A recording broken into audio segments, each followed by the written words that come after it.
यहीं पहन रहे हैं, ठीक है। और जहां तक शलवार कमीज का ताल्लुक है, देर एंड पटियाला के अंदर से ही हमने पटियाला शलवार इंपोर्ट की, और पटियाला के अंदर और जोधपुर के अंदर अब तक शलवार कमीज जो है उनका जो है लोकल ड्रेस है। आपने फ्यूजन की कोशिश की पाकिस्तानी और वेस्टर्न ड्रेसेस को फ्यूज करके कोई प्रेजेंट करने की, कोई लेबल है आपका, ब्रांड है ऐसा? जी बिल्कुल, मेरा जो उमर मंसूर मेरे अपने लाइन है कचोर लाइन, उसके अंदर मैंने फ्यूजन ड्रेसेस और बाय द वे आप कचोर को ही ज्यादा जो है ना वो करते हैं, फोकस करते हैं अपने फैशन में, अपने डिजाइनिंग में? जी राइट नाउ मेरा वेस्ट में जितनी है वहां पे कचोर हो रहा है, यहाँ पे मैं अपने लॉन लाइन ला रहा हूँ, जो फैब्रिक लाइन है जो यहाँ पे हमेशा से आ रहा है, क्योंकि यहाँ का ट्रेंड डिफरेंट है।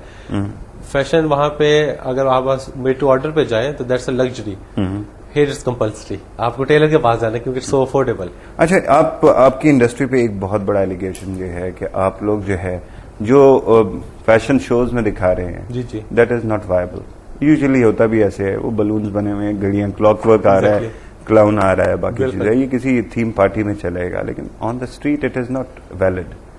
आप लोग बहुत ज्यादा फोकस आवाम के लिए नहीं करते। ये कहा जाता है कि जैसे एक फर्क है, बहुत सारी आपको पता होगा मल्टीनेशनल कंपनीज ऐसी बनी हैं जिसके अंदर फास्ट फूड का कॉन्सेप्ट है, ठीक है।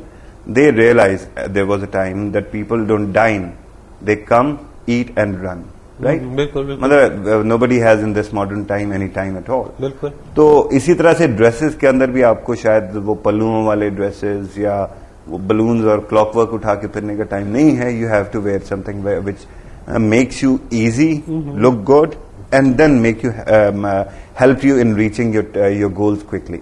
You're quite right about it. हमारे दो तरह के शोज होते हैं, एक पे कलेक्शन से दिखानी होती है अपकमिंग, जो कि स्टोर्स के और बायर्स के लिए, जिसमें सारे बोहेमियन चीजें दिखानी पड़ती हैं। नहीं, ये वो होती है, हमने उसके अंदर डिजाइन फिलॉसफी दिखानी है, वो ट्रंक शोज होते हैं जिसके अंदर एक डिजाइनर अपनी सिर्फ डिजाइन फिलॉसफी, अपनी एक इंस्पिरेशन दिखानी होती है, उसके अंदर ये घड़ियां और ये फेदर्स और सब कुछ यूज किया जाता है, और वो जो ड्रेस बनता है वो जाया हो जाता है, वो ऑफ कोर्स वो रैंप से नीचे, वो रैंप से वापस ड्रेसिंग रूम में जाता है, उसके बाद कहीं नहीं पहना जाता। अच्छा। किसी बॉल पे, किसी आप उस टाइप का ड्रेस किसी इवेंट पे पहना किसी को नहीं देखेंगे, उसने आपने अपनी डिजाइन फिलॉसफी दिखानी है, फिर आप उससे इंस्पायर हो के एक वेरिएबल ड्रेस आता है, ठीक है। वो घड़ी जो है कुछ अरसे बाद देखेंगे किसी स्कर्ट के प्रिंट के अंदर यूज हुई होगी, ठीक है। जब एक कलेक्शन पूरी बनेगी, एक टाइगर के आप देखेंगे कुछ मॉडल्स ने सिर्फ स्किन्स बांध के आ रहे हैं, उसका मतलब ये नहीं वो लोगों को इस तरफ परस्यू कर रहे हैं। कुछ अरसे बाद आप देखेंगे कि टाइगर फॉक्स के बैग्स नजर आएंगे और उसी तरह के प्रिंट में ड्रेसेस नजर आएंगे। तो अमूमन जो what is your philosophy? My design philosophy, first thing which always I focus is variability factor. It has to be variable, ठीक है। और इस दफा जो मेरी रिसेंट कलेक्शन थी, variable and endurable also, of course, ये आंखों में पानी आना शुरू हो गया, नहीं मैंने नहीं देखना। जो मेरी रिसेंट कलेक्शन, बलून निकले हुए हैं जी और तुम्हें निकली हुई है। नहीं वो तो एक्सेसरीज हमें सिर्फ रैप के लिए, नहीं आई नो इट, लेकिन फिर भी बहरहाल there are so many bohemians, mavericks, जो कि शायद अपने रेगुलर ड्रेसेस में भी कुछ ना कुछ ऐसा एलिमेंट ले आते हैं। वो आप ला सकते हो, आपके पर्सनल स्टाइल स्टेटमेंट है, जो कि ईस्ट में तो इतना ज्यादा नहीं लोग कॉन्फिडेंटली कैरी कर सकते, लेकिन वेस्ट में आपको कुछ नजर आएंगे, उन्होंने अजीब किस्म की स्टड्स लगाए होंगे, बॉडी पियर्सिंग की, इंडिया में भी, टैटूज इंडिया में भी हैं, फिर ये एशियन और मार्केट्स में भी बहुत सारे अजीब। बिल्कुल बिल्कुल। हमारा तो चूंकि थोड़े के अंदर रिलीजियस और वैल्यूज आ जाती हैं, जिसकी वजह से हम ज्यादा स्टडिंग नहीं करवा सकते। और कुछ does religion forbid fashion? No way, it doesn't. Then why are you saying कि रिलीजियस वैल्यूज आ जाती हैं तो हम बहुत कुछ नहीं स्टडी कर सकते? रिलीजियस वैल्यूज के अंदर आ जाता है, अगर हमें टैटूज और ये चीजें हैं, ये चीजें अगर हमें इस्लाम ने मना की। Is there any edict about tattoos either?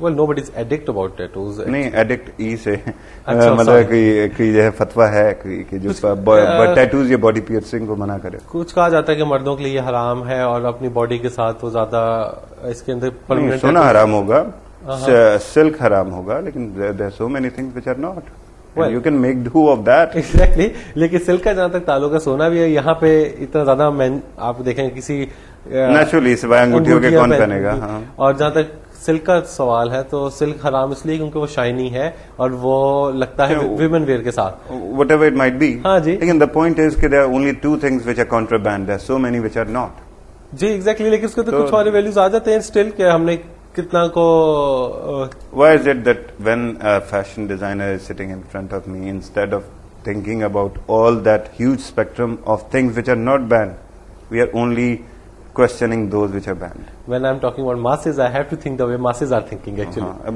But masses are not thinking about man not looking good, is it? देखिए इस्लाम में हमें स्पाइक्स बनाना मना नहीं है, ठीक है ना। इस्लाम में मैन को स्लीवलेस टी शर्ट पहनना मना नहीं है, ठीक है। वो अच्छे तरीके से बेस्ट तरीके से ड्रेसअप हो सकता है। हमें बहुत ज्यादा कोई कलर्स के ऊपर रिस्ट्रिक्शन नहीं है कि ये कलर नहीं, अदर देन रेड कलर आप कोई भी कलर पहन लें और अच्छे तरीके से आप फ्लैशी अपना स्टाइल स्टेटमेंट बना सकते हैं। यहाँ थोड़ा प्रॉब्लम आ जाता है हमारी, वो जो आपने कहा था कि ड्यूअल स्टैंडर्ड्स में आ जाता है कि कंफ्यूजन एक्चुअली हो जाती है कि जी नहीं, हमारे तो मोहल्ले के काली साहब ने कहा था कि आप वजू नहीं कर सकते क्योंकि आपने बुनियान पहनी है, जबकि आप पूरा हज जो है उसके अंदर आपका बेयर चेस्ट होते हैं आप। चले Umar Mansoor, thank you very much. I am afraid we are running short of time. It was really a pleasure having you on the program. Thank you very much. नाजरीन, आपने बातें सुनी। बातें जो हैं ये सारे के सारे वो क्वेश्चंस हैं, वो एस्पेक्ट्स हैं जो हमें देखने हैं। हमने डिसाइड आज करना है कि हमने फ्यूचर की तरफ जाना है या हमने माजी का शिकार बन के रह जाना है। फैशन आज जिंदगी का पार्ट है। जो लोग दाढ़ी रखते हैं और जो दाढ़ी पे मेहंदी लगाते हैं वो भी फैशन का एक तरह से प्रोजेक्शन में शामिल है।